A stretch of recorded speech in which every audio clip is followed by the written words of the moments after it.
Modi ప్రభంజనానికి break. NDA గెలిచిన తగ్గిన నరేంద్రుడి ప్రభ. తొలిసారిగా సంకీర్ణంపై ఆధారపడే పరిస్థితి. కాంగ్రెస్ నేతృత్వంలో పుంజుకున్న ఇండియా కూటమి. ఎన్నికల ఫలితాలపై అంతర్జాతీయ మీడియా స్పందన. అంతర్జాతీయ దాకపోయింది. మోడీ ప్రభ ఏనాడు లేడు. హిందుత్వ ప్రభతోటి మోడీ అది వెలిగిండు. హిందుత్వం అనే కిరీటాన్ని నెత్తి మీద పెట్టుకొని ఇగో ఈ హిందుత్వం కోసం పనిచేస్తానా, ఈ హిందుత్వం కోసం పనిచేస్తానా అంటే ఇక అందరూ అరే హిందుత్వం కోసమే పనిచేస్తానరా నాయన అని పాపం మోడీని పెద్దోనిగా ఎన్నుకున్నారు. హిందుత్వం అనే ఎజెండా మోడీ ముందురా పెట్టుకోకపోతే మోడీ వేస్ట్.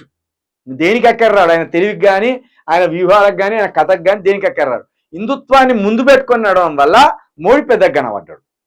అది జరిగింది మోసం. హిందుత్వం హిందుత్వం హిందువులు గొప్పలు అది అన్నారా. హిందువుల మీదనే భారాలు మెత్తాడు, హిందువులనే చంపుతాడు, హిందువులనే నరుకుతాడు, హిందువుల మీదనే అన్ని పనుల భారం వేస్తాడు. హిందువులకు పెట్రోల్ దొరకకుండా చేస్తాడు, హిందువులకు తిండి దొరకకుండా చేస్తాడు. ఇది కాబట్టి మోడీ ప్రపంచానికి బ్రేక్ ఏం కాదు. ఇది హిందుత్వం అనే ఒక కిరీటాన్ని పెట్టుకొని ఇన్ని రోజులు నమ్మించిండు.